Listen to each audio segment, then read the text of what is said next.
लखनऊ से इस वक्त की बड़ी खबर सामने आ रही है। बसपा सुप्रीमो मायावती का ट्वीट सामने आया है, एक्स पर पोस्ट उन्होंने किया है और उन्होंने कहा है कि ये बड़े दुख और चिंता की बात है कि पिछली बार अकेले यूपी में नहीं बल्कि अब तो फिल्मों में भी पंडित को घुसपैठिया बताकर पूरे देश में इनका अपमान किया जा रहा है, इनका अनादर किया जा रहा है, जिससे समूचे ब्राह्मण समाज में इस वक्त जबरदस्त आक्रोश है।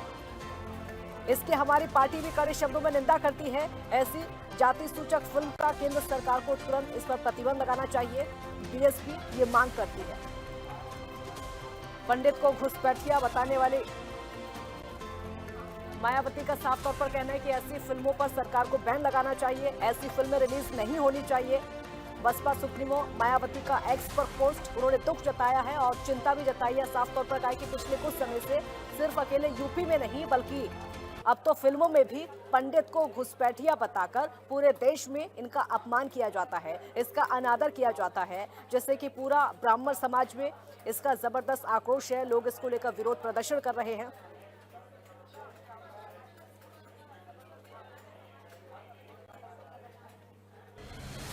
इस खबर पर ज्यादा जानकारी के लिए सिद्धार्थ हमारे साथ जुड़ गए हैं। सिद्धार्थ, मायावती ने निंदा की है इस बात की कि अब पंडित को फिल्मों में भी पंडितों को घुसपैठिया बताया जा रहा है, सिर्फ यूपी में नहीं बल्कि फिल्मों में भी ऐसा हो रहा है।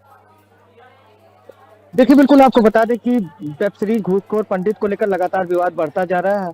हालांकि सरकार ने कार्रवाई करते हुए उत्तर प्रदेश में इसको लेकर पुलिस ने संज्ञान में लेकर इस मामले को लेकर मुकदमा लिख दिया और खास करके डायरेक्टर्स और जो अन्य कलाकार हैं उनके खिलाफ मुकदमा लिख दिया गया। उसके बाद बसपा सुप्रीमो ने कहीं ना कहीं इसकी निंदा की है और इन्होंने इस पिक्चर को लेकर निंदा की। उन्होंने कहा कि देखिए, अब लगातार इनका उत्पीड़न तो पहले किया ही जा रहा था, अब कहीं ना कहीं पिक्चरों में भी इनका उत्पीड़न किया जा रहा है, पिक्चरों के माध्यम से भी इनके ऊपर कमेंट्स किए जा रहा है। उन्होंने मांग की है सरकार से कि तत्काल प्रभाव से इस पिक्चर को बैन कर दिया जाए। और आपको बता दें, उत्तर प्रदेश की बात करें, उत्तर प्रदेश में लगातार कहीं ना कहीं इसको लेकर विरोध जताया जा रहा था और पुलिस ने इस मामले को संज्ञान में लेकर मुकदमा दर्ज कर लिया और खास करके डायरेक्टर्स के खिलाफ। और उसमें बताया गया जो कंटेंट है उसमें कहीं ना कहीं सामाजिक माहौल बिगाड़ने का प्रयास किया गया। जो कंटेंट है उसमें उसके माध्यम से सामाजिक माहौल बिगाड़ने का प्रयास किया जा रहा है और एक जात विशेष को टारगेट करने का प्रयास किया जा रहा है। इस मामले को लेकर बसपा सुप्रीमो कहीं ना कहीं पिछले दिनों आपने देखा होगा, जब 15 जनवरी को उनका जन्म दिवस था, उन्होंने तब भी कहा था कि ब्राह्मणों का उत्पीड़न किया जा रहा है। उन्होंने ऐसा आरोप लगाया था। आज उन्होंने कहा कि पिक्चरों के माध्यम से भी उनका कहीं ना कहीं उन्हें टारगेट किया जा रहा है। उन्होंने सरकार से मांग की है कि इस पिक्चर को कहीं ना कहीं बैन किया जाए। और आपको बता दें, ग्राउंड जीरो पर जो मौजूदा समय में जो हालात है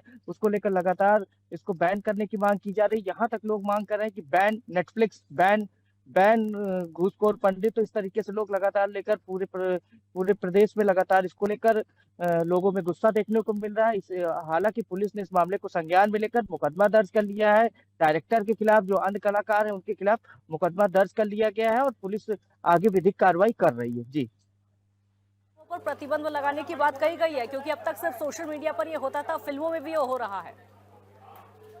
देखिए, बिल्कुल लगातार उन्होंने साफ शब्दों में कहा कि अभी तक सोशल मीडिया पर ही कहीं ना कहीं ब्राह्मणों को लेकर टारगेट किया जाता था, लेकिन पिक्चर के माध्यम से भी उन्हें टारगेट किया जा रहा है। तो कहीं ना कहीं बसपा सुप्रीमो, आप समझ सकती है कि लगातार जिस तरीके से वो सोशल इंजीनियरिंग के पिच पर जाकर बैटिंग करने की तैयारी में है। आपने देखा होगा जब उनका जन्म दिवस था तो उन्होंने भी तब भी वो कह रही थी कि हमने ब्राह्मणों को हमेशा सम्मान दिया। तो कुल मिलाकर वो बताना चाहती है कि वो ब्राह्मण हितैषी हैं और ब्राह्मणों के हित की बात करती है। हालांकि समाज में अन्य लोग भी जो चाहे क्षत्रिय बिरादरी से हो या अन्य बिरादरी के भी लोग इस पिक्चर को लेकर केवल ब्राह्मण समाज में आक्रोश नहीं, इसमें आम लोगों का आक्रोश है, चाहे कोई किसी समाज से हो, लेकिन लोगों में इसको लेकर आक्रोश दिख रहा है। और लोगों को कहना है कि पिक्चर इसलिए बनाई चाहिए जिसमें समाज में सुधार होना, कि इस तरीके से किसी जात विशेष या धर्म विशेष को टारगेट किया जाए। तो कहीं ना कहीं लोगों में गुस्सा दिख रहा है। और अब उत्तर प्रदेश सरकार के कई ऐसे नेता वो भी इसको लेकर नाराजगी जता रहे हैं। और जिस तरीके से जानकारी निकल कर सामने आ रही है कि लोग कई ऐसे सामाजिक संगठन हैं जो कहीं ना कहीं न्यायालय भी जा सकते हैं और ये मांग कर रहे हैं लगातार कि इसे बैन कर दिया जाना चाहिए, ओटीटी प्लेटफॉर्म से पूरी तरीके से बैन किया जाना चाहिए। लोग तो यहाँ तक तख्तियों में लेकर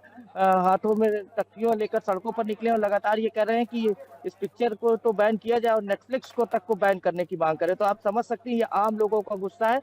और ये जो लोग कह रहे हैं कि देखिए, जो फिल्म निर्माता है, डायरेक्टर्स, उनकी ये जिम्मेदारी कि वो ऐसी पिक्चर बनाए जिससे समाज में एक अच्छा मैसेज जाए, पॉजिटिव मैसेज जाए। ये कौन सी पिक्चर है कि आप किसी जात विशेष या धर्म विशेष को लेकर टारगेट करेंगे। हालांकि जो डायरेक्टर्स अभी वो कुछ बोलने को नहीं तैयार है। और उत्तर प्रदेश में सबसे पहले ये मुकदमा लिखा गया। सीएम योगी आदित्यनाथ ने इस तरीके के मामले को लेकर बिल्कुल सख्त निर्देश दिए, कोई भी अगर सामाजिक माहौल बिगाड़ने का प्रयास करे तो उसके खिलाफ सख्त कार्रवाई की जाए। उसी के तहत अब ये कार्रवाई देखने को उत्तर प्रदेश में मिली है। जी, सिद्धार्थ, बहुत शुक्रिया आपका इस पूरी जानकारी के लिए। तो अब ऐसी फिल्मों पर बैन लगाने की मांग मायावती की तरफ से सरकार से की गई है।